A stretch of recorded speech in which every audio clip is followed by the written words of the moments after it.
Assalamualaikum. Welcome to our channel Novelzology Novels Gallery. आज आपके लिए लेकर आई हूँ कल्ब फरिबिंदा की न्यू एपिसोड। कैसा लगा कल की एपिसोड में? जाले का तो ठीक ठाक वाला मोई मोई हो गया। किस किस के दिल में ठंडक पड़ी और किस किस ने मनाई खुशी, ज़रूर बताइएगा अपने कमेंट बॉक्स में। आपके कमेंट्स का, रिव्यूज़ का मुझे इंतज़ार रहेगा। और जाकर जल्दी से चैनल को सब्सक्राइब कर दें। आपको पता है मेरा चैनल न्यू है, मेरा पिछले चैनल पर ऑब्जेक्शन आ गया था जिसकी वजह से मुझे वो चैनल बंद करना पड़ा। तो जल्दी से चैनल को सब्सक्राइब कर दें, वीडियो को लाइक कीजिएगा, शेयर कीजिएगा और अच्छे अच्छे रिव्यूज़ भी दीजिएगा।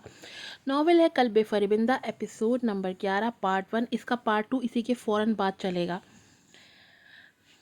मुझे कैसे तलाक दे सकता है अल्तान? कैसे अपनी ज़िंदगी अपने घर से यूँ निकाल सकता है मुझे? कैसे? जाले ने रो रो के अपना बुरा हाल कर लिया था। आंखें सूज गई थी ज़्यादा रोने से, जबकि हारून हसान लब भींचे अपनी बेटी को देख रहे थे। मुझे अपने घर जाना है, मुझे वहीं रहना है। अल्तान को फिर से मुझसे शादी करनी होगी, वो चिल्ला रही थी, जबकि हारून को अब गुस्सा आने लगा था अपनी बेटी के बेजा रोने पे। स्टॉप क्राइंग जाले, तुम दोनों का तलाक हो चुका है, फिर से शादी नहीं हो सकती। एक मर्द के लिए तुम खुद को बर्बाद कर रही हो, अपनी सेल्फ रिस्पेक्ट भी है तुम्हारी कि नहीं? वो तकरीबन चिल्लाए थे। जाले रोना छोड़ के उन्हें देखने लगी, लेकिन दिल गम से फट रहा था। वो फिर से अर्निका के पास चला जाएगा तो जाने दो उसे। अर्निका के पास तुम्हारे लिए लड़कों की कमी है क्या? वो अब लब खींचे अपनी बेटी की बेवकूफ़ियों को देख रहे थे। कैसे जाने दो? कैसे? मेरा दिल गम से फट रहा है डैड। अर्निका मर्ड अर्निका का मर्डर करना चाहा मैंने। अचानक हारून ने उठ के उसके मुंह पे अपना हाथ रखा था। श्श, क्या कह रही हो तुम? चुप, एकदम चुप। हारून अपनी बेटी की भीगी आंखों में देखता कह रहा था, जबकि वो फिर से रो पड़ी थी। हारून अपना हाथ हटा चुके थे, जबकि जाले अपने बाल नोचने लगी। मैंने आदमी भेजा उसे कत्ल करने के लिए, लेकिन वो बच निकली। वो कैसे बच निकली? काश, काश मर जाती वो, तो आज अल्तान सिर्फ मेरा और मेरा होता। हारून तासुफ से अपनी बेटी को देख रहे थे। मैंने कभी नहीं सोचा था कि मेरी बेटी एक कातिल भी हो सकती है। जाले रुक के उन्हें देखने लगी। अपने डैड की आंखों में अपने लिए तासुफ देख के जाले का दिल कांपा था। वो जल्दी से उनके कदमों में बैठ गई थी और उनके दोनों हाथ अपने हाथों में लिए थे। डैड, देखिए, देखिए मुझे, मैं आपकी बेटी हूँ। मैं अल्तान को चाहती हूँ, मुझे अल्तान चाहिए। जाले, बस, मैं अपने सारे डील्स कैंसिल कर चुका हूँ उस शख्स से। हारून सख्त लहजे में बोले थे। डील? बिजनेस? कॉन्ट्रैक्ट? डैड, मैं आपकी बेटी हूँ, बेटी, वो चिल्लाई थी। तो तुम भी डील के बदले ही अल्तान की बीवी बनी थी। हारून भी धाड़े थे। तुमने खुद अपनी कीमत लगाई थी जाले। मना किया था, मना किया था मैंने तुम्हें, कई बार मना किया तुम्हें, लेकिन तुम पे अल्तान सवार था और बिजनेस डील के बदले तुमने उससे शादी कबूल कर ली। और अब उसी की बीवी को मार डालने का प्लान बना के तुम क्या सोच रही हो कि अल्तान को भिनक भी पड़ गई तो वो तुम्हें जिंदा रहने देगा? जाले फिर से रो पड़ी थी। मुझे अल्तान चाहिए, मुझे अल्तान चाहिए। वो टेबल की चीज़ें इधर उधर फेंकती चिल्ला रही थी। हारून ने आगे बढ़ के उसे दोनों बाजुओं से थामा था। होश करो जाले, होश करो। जबकि जाले सन्नफी में हिला रही थी। मुझे अल्तान चाहिए डैड। अल्तान कोई शो पीस नहीं है जो तुम्हें चाहिए जाले। होश करो, बच्ची नहीं हो तुम अब। जाके अपना हुलिया दुरुस्त करो और पागलपन छोड़ दो अपना। हारून उसे समझाते पीछे हुए थे, जबकि जाले उन्हें देखने लगी। आपने कभी मेरा साथ नहीं दिया। देख लिया रिजल्ट तुम्हारा साथ देने का। मुझसे ही छुपकर तुम अर्निका को ख़त्म करना चाह रही थी। मीडिया, प्रेस में ये बात फैल गई तो मेरे बिजनेस की साख डगमगा जाएगी और अल्तान अपने हाथों से तुम्हें ख़त्म कर देगा।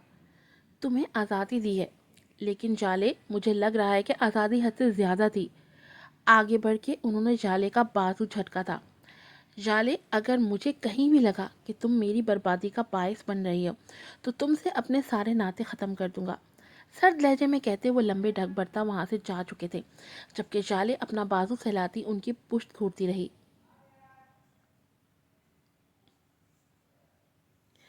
सर, इन्वेस्टिगेशन टीम سر، انویسٹیگیشن ٹیم اپنی انویسٹیگیشن کر رہی ہے. بہت جلد پتہ لگ جائے گا کہ میم ارنیکا پہ کس نے مرڈر اٹیک کروایا. الطان اپنی کنپٹی سے لا رہا تھا جبکہ اس کے سامنے بیٹھا حماد اسے اپنی ٹیم کی پروگریس بتا رہا تھا. اور ارنیکا کا کچھ پتہ چلا؟ وہ ابھی بھی آنکھیں مندے اپنی کنپٹی سے لا رہا تھا. میم ارنیکا اسلام آباد میں نہیں ہے، کسی ایئرپورٹ پہ بھی نہیں دیکھی گئی، نہ کسی موٹر وے پہ. ہم چیک کر رہے ہیں، ہوپ سو ہماری کوشش اچھی پروف ہوگی. وہ ابھی کچھ سوچ رہا تھا جب دروازہ کھلا اور فشتان اندر آئے تھے. ایک نظر حماد پہ ڈال کے وہ الطان کو دیکھنے لگا جو آئی برو اچکا کے انہیں دیکھ رہا تھا. مجھے بات کرنی ہے تم سے. وہ سر اسبات میں ہلاتا اب حماد کو دیکھنے لگا. اوکے سر، میں پھر چلتا ہوں، پھر بات ہوگی، وہ کہہ کے آگے بڑھا تھا اور کمرے سے باہر نکل گیا. یہ انویسٹیگیشن ٹیم کا ہیڈ ہے نا؟ وجدان وہاں بیٹھتے پوچھ رہے تھے. جو بات کرنے آئے ہیں وہ کیجئے. الطان ان کی بات پہ لب بھینچ گئے. الطان کی بات پہ وہ لب بھینچ گئے تھے. الطان: دیکھو، جالے کو ڈائیورس دے کے تم نے جو غلطی کی ہے وہ میں اگنور کر دیتا ہوں، لیکن یہ تو تم اپنے شیئرز میرے بزنس سے الگ کر رہے، یہ بالکل بھی ٹھیک نہیں ہے. میں تو برباد ہو رہا ہوں، میں تمہارا ڈیڈ ہوں. الطان طنزیہ انداز میں مسکرایا تھا. وہی ڈیڈ جس نے بچپن سے مجھے جھوٹ، فریب، دھوکے سے بھری زندگی دی. وہی ڈیڈ جس کے لیے وائف اور بیٹا ایک پراپرٹی سے بڑھ کے کچھ نہیں. استعمال کرتے رہے ہیں آپ میرا اور اپنی ہی بیوی کا کچھ پیسوں کے لیے. آپ وہی ڈیڈ ہے نا جو مجھے جیل بھیج چکا تھا؟ وجدان جھس پھس ہوئے تھے. دیکھو بیٹا، یہ تمہاری اچھائی کے لیے. Oh come on dad, don't be so formal. وہ اپنی جگہ سے اٹھ کھڑا ہوا تھا. پینٹ پاکٹس میں دونوں ہاتھ ڈالے وہ گلاس وال کے سامنے کھڑا ہوا تھا. میں بھی جانتا ہوں اور آپ بھی جانتے ہیں ایک دوسرے کو، پھر یہ فارمیلٹی کس لیے؟ وجدان اپنے بیٹے کی پشت گھور کے رہ گئے. اپنی جگہ سے اٹھ کے اس کے قریب آئے تھے. چلو اچھا ہوا جالے سے جان چھوٹی. ارنیکا بھی غائب ہے، یہ بھی اچھا ہے. ایک آفر ہے تمہارے لیے، بمباسٹک ہے. عبداللہ یزدانی کی بیٹی حال ہی میں امریکہ سے آئی ہے. الطان کے چہرے پہ طنزیہ مسکراہٹ آئی تھی. وہ ٹرن لے کے اپنے ڈیڈ کو دیکھنے لگا. چھوڑو اب یہ ڈرامہ کرنا اور اس نئی آفر کا سوچو. وجدان پھر سے کہہ رہے تھے. ان کی آنکھوں میں عجیب لالچ بھری چمک تھی. ڈیڈ، آپ ویری سون دادا بننے والے ہیں. اب تو چھوڑ دیں یہ شرمناک حرکتیں. الطان طنزیہ مسکراتے ہوئے بتا رہا تھا. وجدان چونکے تھے. کیا مطلب؟ ارنیکا، آپ کی بہو پریگننٹ ہے. میں تو کہتا ہوں چھوڑ ہی دیں یہ سب. وہ غور سے وجدان کو دیکھ رہے تھے جن کی آنکھوں میں عجیب احساس پنہا تھا. مجھے تمہارے کسی بچے میں کوئی انٹرسٹ نہیں ہے. الطان، ڈرامہ چھوڑو اور آفر قبول کرو. وجدان سپاٹ لہجے میں بولے تھے. جسٹ شٹ یور ماؤتھ اپ. الطان کی آواز بے حد سرد تھی. میرے آفس سے جا سکتے ہیں اب آپ. وہ کہہ کے اب ٹرن لے چکا تھا. وجدان اس کی پشت دیکھتے رہے. بہت پچھتاؤ گے الطان، بہت.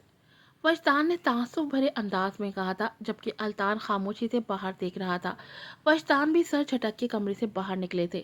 ہر طرف سے ہار ہی ان کا مقدر بن رہی تھی اور وہ اس بات سے جزبز ہوئے جا رہے تھے. 5 مہینے بعد 7واں مہینہ چل رہا تھا. تبھی اس کا وجود بھی بھرا بھرا ہوا تھا. چلتے چلتے اکثر وہ تھک جاتی تھی. ابھی بھی پھولی سانسوں کے ساتھ وہ گھر میں داخل ہوئی تھی. آج زیادہ تھکی تھی شاید، تبھی اس کا وجود کانپ رہا تھا. کہاں سے آ رہی ہو؟ بابا کی سپاٹ آواز پہ وہ تھک سے رہ گئی. یہ تو لندن گیا ہوا تھا، کہاں سے آ گیا؟ وہ مسکرانے کی کوشش کرنے لگی. ارے بابک، تم کب آئے؟ جبکہ بابک ایک سپاٹ چہرہ لیے اسے دیکھ رہا تھا. میرے سوال کا جواب نہیں دیا. ارنیکا بوکھلا کے زینت بیگم کو دیکھنے لگی جو خاموش مجرموں کی طرح کھڑی تھی اور پھر بابک کو دیکھنے لگی. کیا سوال تھا؟ میں بھول گئی. میں نے پوچھا کہاں سے آ رہی ہو. وہ اب بھی تحمل سے اپنا سوال دہرا رہا تھا. میں واک پہ گئی تھی. अर्निका ने संभल के जवाब दिया था, एक तो थकन, ऊपर से बाबक के सवाल। दिन के इस टाइम कौन वॉक पे जाता है? मैं। वो कह के आगे बढ़ी थी बैठने के लिए, लेकिन बाबक सामने आके खड़ा हो गया। पूरे 8 घंटे वॉक ही करती रहती हो? अर्निका उसे देख के रह गई। झूठ बोलने की कोशिश भी मत करना अर्निका मुझसे। बाबक का लहजा बहुत सख्त था। हालत देखी है तुमने अपनी? आंखें अंदर को धसी हुई हैं, चेहरा जर्द हो रहा है तुम्हारा, चला तुमसे नहीं जा रहा, हर कदम उठाने पे सांस फूलने लगती है तुम्हारी, हाथ देखो कांप रहे हैं तुम्हारे, और तुम स्कूल जाती हो जॉब करने। ये क्या बेवकूफ़ी अर्निका? अर्निका नज़रें चुरा गई। जॉब मेरी मजबूरी है बाबक। बाबक को इस बात पे सख्त गुस्सा आ रहा था। मजबूरी? अगर मैं यहाँ ना आता आज तो मुझे पता ही ना चलता कि अर्निका मैडम जॉब करती हैं।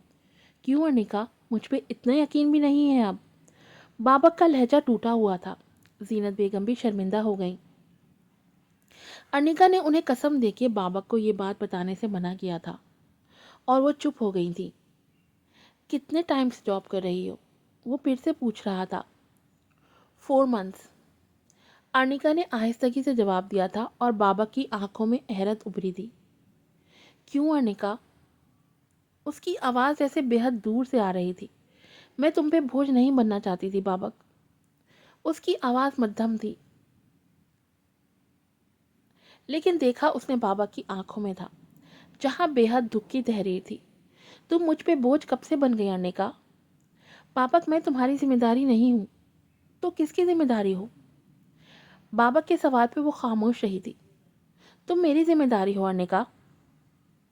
उसका लहजा मजबूत था, जबकि अर्निका ने उसे सपाट नजरों से देखा था। मैं तुम्हारी जिम्मेदारी नहीं हूँ बाबक। क्या लगती हूँ मैं तुम्हारी? जो जिम्मेदारी की रट लगा रखी है। मैं अपनी और अपने बच्चे की जिम्मेदारी खुद उठा सकती हूँ। वो बात करते हुए भी हलकान हो रही थी, पसीने आ रहे थे, सांस जैसे तंग हो रही थी। तुम मेरी ही जिम्मेदारी हो अर्निका, आई समझ? बाबक का लहजा जिद्दी था। मुझे रहने को जगह दी, घर दिया, सिक्योरिटी दी, ये काफ़ी नहीं कि तुम अब मेरी जिम्मेदारी उठाओगे? बाबक प्लीज़, मुझे तुम्हारा एहसान मज़ीद नहीं चाहिए। वो मुड़ने लगी जब बाबक ने बेइख्तियार उसका बाजू झटक के उसे अपनी तरफ मोड़ा था। मैं एहसान कर रहा? ये सब एहसान है मेरा तुम पे? तो एहसान का बदला भी चाहिए मुझे अर्निका। कैसे बदला उतारोगी मेरे एहसानों का? अर्निका की आंखों में बेयकीनी उभरी थी, जबकि जीनत बेगम उसके करीब आई थी। बाबक क्या कर रहे हो? छोड़ो उसे, कैसी बातें कर रहे हो? आप खामोश रहिए दादो। इसने अपनी आंखें अर्निका की आंखों में गाड़ी थी। हाँ तो अर्निका, कैसे बदला उतारोगी मेरे एहसानों का? क्या बदला चाहते हो बताओ? वो भी अर्निका ही थी। अपने वजूद में उठता दर्द बर्दाश्त करती वो उसे जैसे जंग लड़ने के लिए आमादा थी। जबकि बाबा खामोशी से लब भींचे उसे देखता रहा। ये पार्ट 1 था। एपिसोड तवील होने की वजह से पार्ट 2 मैं अलग एपिसोड में बना रही हूँ, क्योंकि मेरे मोबाइल में ज़्यादा बड़ी एपिसोड एक साथ सेव नहीं होती, जिसकी वजह से मुझे बड़ी एपिसोड 2 पार्ट्स में लगानी पड़ रही है। आप लोग प्लीज़ इसके बाद ज़रूर दूसरी एपिसोड भी देखिएगा। फिर मिलूँगी आपसे नई एपिसोड के साथ। अस्सलाम वालेकुम।